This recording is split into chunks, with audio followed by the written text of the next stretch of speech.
Welcome to our live weekly broadcast from Florida Closing and Escrow and BOW, Brokers, Opens, and Tours Worldwide. We're here with expert real estate attorneys John Iowanu and Anthony Bauza to bring you the latest real estate as well as some COVID news. So we would like to first say that we are the only title company in the Sunny Isles area. Plus, we are mobile, digital, wireless, remote, and have most languages. We will conduct closings in our office, curbside, and any location as needed.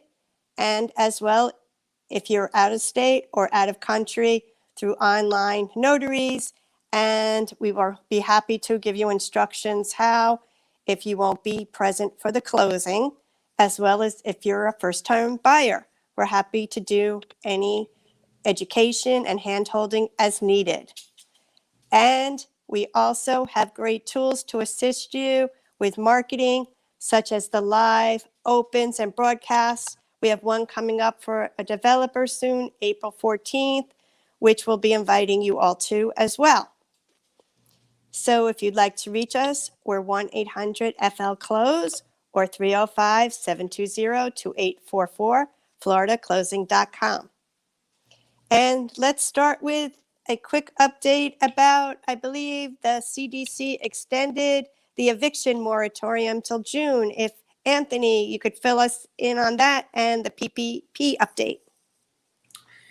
Yeah, so the CDC has extended the national eviction moratorium to June 30th, just days before it was set to expire on March 31st. This puts it in line with the federal moratorium on foreclosure and eviction for mortgagors with federal loans through FHA. So now both of those are set to expire on June 30th.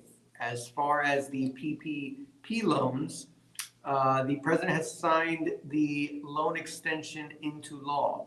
So the application deadline for small businesses to apply for forgivable business loan has been extended now through May 31st. So there's more time and there's still funds available for those small businesses in need to apply.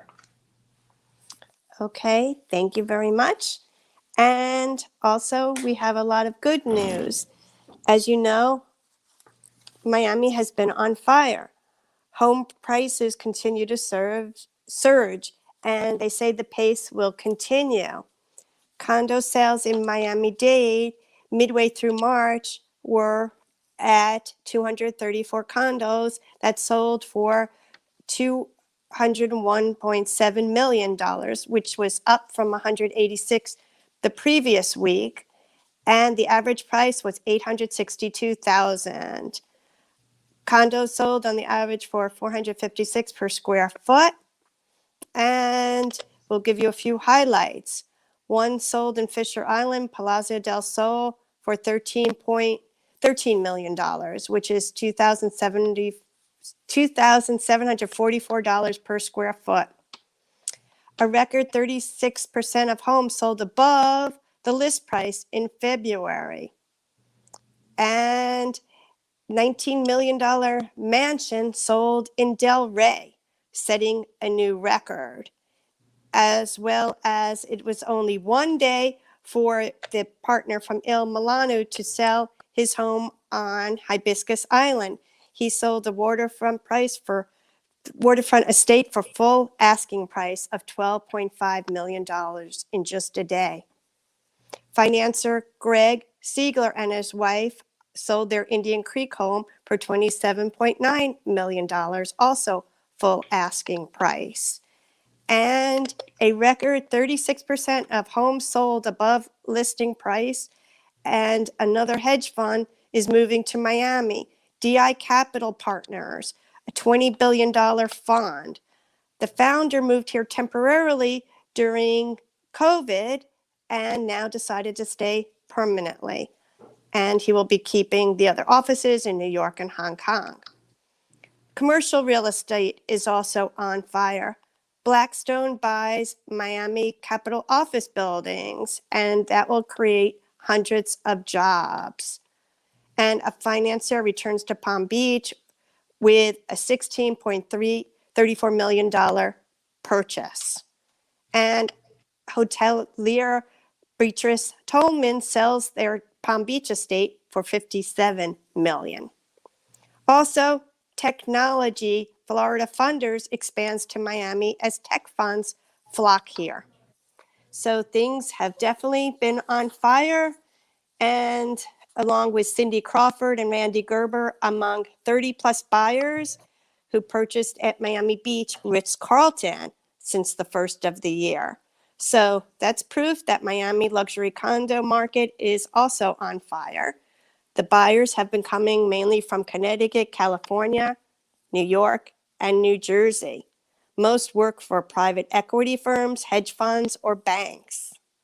Miami is now seen as a growing market having strong demographic tailwinds and talented pipelines that developers are very interested in and investing in. And now I'm going to ask John, why should we consider condos as opposed to just homes? Well, statistics show that there is a much greater selection and far less competition in the condo market compared to single-family homes. There are almost 3 times as many condos to choose from. So obviously, if the inventory is there, competition is a little bit lower, so the buyers can get a better price on condos. Plus, financing for condominiums is a little bit easier, even with low down payments. Condo fees often cost less than maintaining a house, insuring, paying utilities, and higher electric bills compared to single-family homes. Also, condos can offer pools, gyms, and other enjoyable amenities. Condos are also safe and secure. So if you have a buyer coming from maybe the Northeast or out West and they're looking for a place in Miami and they're looking for homes, you might want to show them some homes, but if that gets limited, also offer them the option of condominiums. Developers are seeing this trend, so a lot of developers are making plans to add to the inventory, especially in downtown Miami. Year-to-date inventory of condos in Miami-Dade fell 24%. During that same period, sales increased 31%. So we have low inventory, increased sales, which is definitely keeping it a seller's market. The months of supply fell to 16 months in March compared to 81 months a year ago. So the sale of luxury single-family homes has boomed. Between January and March of 2020, 8 single-family homes sold at $5 million and up in Miami-Dade. This year, 56 sales closed, which is an increase of 600%. So the market is still doing really well. Condo sales in that same price range year over year increased 360%. So if you do have buyers, consider showing them condominiums because there's a little more inventory for them. Okay, yes, developers are definitely looking to seize the moment as the business elite are migrating here. So, and the market definitely has changed from almost 90% looking at homes to now looking at the condo market. It's going the other direction. Okay. Anthony, what are 8 trending amenities that luxury buyers want in a home now that homes are, quote unquote, the center of the universe? Yeah, so 2020 definitely shaped the way that homeowners use their home. And now in 2021, buyers are seeking unique amenities that make living and working from home exciting and comfortable. So what used to be great to have amenities have now become non-negotiable and must needs for potential homeowners. There's 8 trending amenities that we're seeing. One of them definitely is outdoor amenities. This has skyrocketed with buyers, upgraded outdoor living and dining areas are preferred. Kid-friendly features are also something that's required now as home schooling is in effect for many schools still, and the desire for more kid-friendly amenities has increased exponentially, including large playrooms, outdoor areas for them to play in, as well as areas for homeschooling inside the home. Also, a home office has been a go-to amenity for home buyers. Spacious and quiet office areas are ideal for those working from home. And when you're not working, then sporting areas are another amenity that people are looking for. Anywhere from basketball courts to simulated putting greens, and even batting cages. Home gyms as well. Fitness centers and gyms are still closed or open at limited capacity.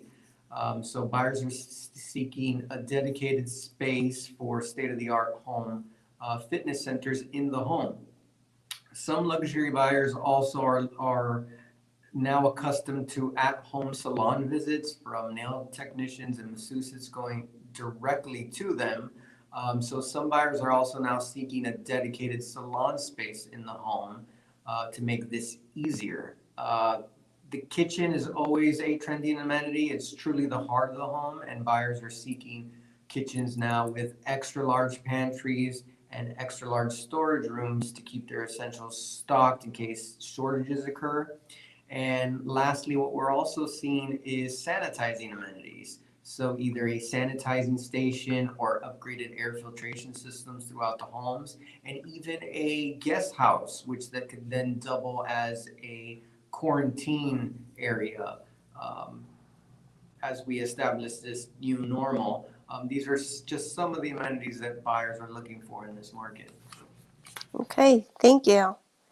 And sleepy no longer. How is downtown Miami evolving further into an urban hub? If you can tell us a little more details, John. Yeah, sure. From the 4 billion Miami World Center all the way to the Waldorf Astoria, Miami's downtown is developing into a 24/7 draw. It used to be at 5 p.m. people would leave Miami and go back home, but now there's big companies like Blackstone Corporation Group opening offices downtown. It's getting more dense. People are moving in to our city down here. They're leaving the Northeast cities, but they're coming down to the Miami cities. So when more people are down here, more businesses remain open later. And so this also attracts developers. So now more developers are coming in and making bets on the city's appeal to both employers and employees. So once the offices come down to the office buildings, they're going to need places to stay, and they're going to want to stay close to the office. So residential buildings are going to be going up more. And this is an untapped market that Miami is focusing on. And so it's only going to continue to get better. The Miami market is doing very well right now. So both residential and office spaces are continuing to get developed. And as we continue to grow, we'll see increased sales, hopefully. So that, for a realtor, is a potential advertising area to consider. Downtown Miami is a growing area. Okay, and they're saying it will be different this time. In what regard? Well, they're basically saying that it's more U.S. buyers instead of European or South American buyers. It's more focused on U.S. buyers coming from the Northeast and the West, which stabilizes the market. So that's the reason, and it's probably true. We're going to see a lot more domestic purchases here in South Florida. Okay, thank you. Next question goes to Anthony. Now is a low inventory time. What are 11 ways to generate more leads ASAP? Okay, so one of the ways is definitely looking at expired listings that are 3 to 12 months old. And this is because most agents will swarm on an expired listing the day of, looking for an opportunity to relist. And over the next few weeks after that, if the sellers do not relist their homes, most agents move on to the next batch of freshly expired listings. But in the 3 to 12 months after the listing expires, there is definitely an opportunity zone of less competition and a high probability of finding a listing from a seller who wants to relist. In addition, in search of posts on social media will help buyers who struggle to find the right home. This is basically just a way to let buyers know that you're searching for a home for a particular set of buyers. And it basically lets the buyers know that you're putting in the extra effort on social media to see if there's other people that could help and find the perfect property for a buyer. Farming is the most fundamental way to generate listings. Identifying a neighborhood or area where you'll be known as the expert is critical to an agent's success. And a systematic approach of calls, direct mail, and emailing to a targeted farm area will create a plentiful source of listing opportunities. Door knocking is extremely effective if it's possible to do, obviously now amidst the pandemic, but it's truly one of the most effective ways still to connect with people.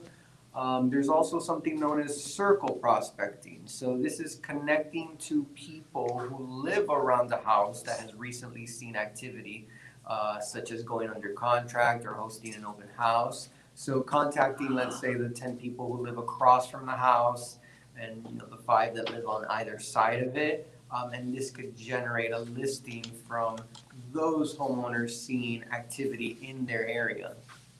Aside from that, open houses. It's no secret open houses in the current market do a great job of helping us sell homes, but they can also help the neighbors figure out what their own houses are worth.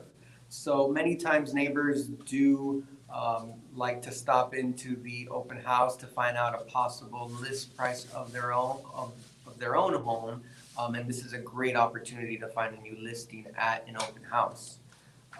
In addition, unsolicited video CMA, so a current market analysis. It's basically where you use a video screen recording tool as you go through active pending listings and sold comparables to create a range value for an owner's home. And this is completely unsolicited, and you could send it to them, and it could be also a source of new listings.